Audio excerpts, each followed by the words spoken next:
Kementerian Imigrasi dan Pemasyarakatan di bawah kepemimpinan Agus Andrianto terus mengambil langkah tegas untuk memberantas kejahatan di lembaga pemasyarakatan. Penguatan pengawasan dan razia semakin intensif dilakukan sebagai langkah berkelanjutan dalam menciptakan lapas yang lebih bersih dan aman. Kasus penipuan atau scamming dengan berbagai modus dan kasus peredaran narkoba di dalam lapas menjadi atensi untuk segera dituntaskan.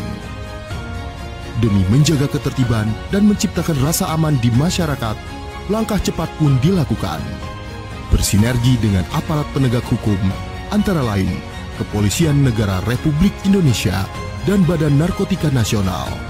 Pada Maret 2025 lalu, telah dilakukan tes urin dan razia serentak yang hasilnya ditemukan berbagai barang terlarang, 1.115 ponsel, 2.291 barang elektronik, dan 2.880 senjata tajam.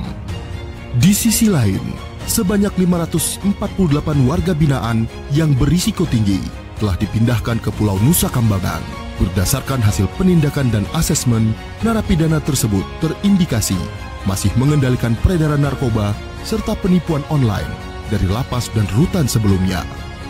Selain itu, sepanjang November 2024 hingga April 2025, sebanyak 82 petugas pemasyarakatan pun telah mendapat hukuman disiplin hingga diberhentikan karena terlibat pelanggaran.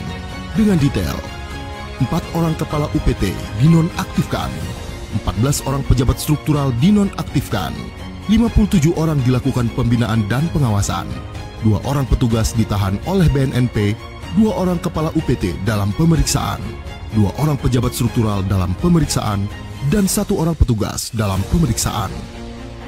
Dalam rangka mencegah peredaran alat komunikasi terlarang, Menteri Imigrasi dan Pemasyarakatan pun memanfaatkan perkembangan teknologi informasi digital melalui alat pendeteksi sinyal portable.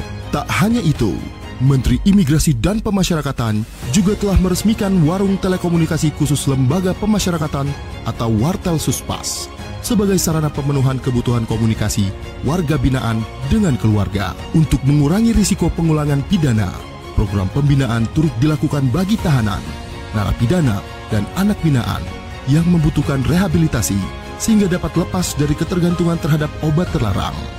Telah dilakukan screening nafsa terhadap 10.172 warga binaan dan 3.345 diantaranya membutuhkan rehabilitasi.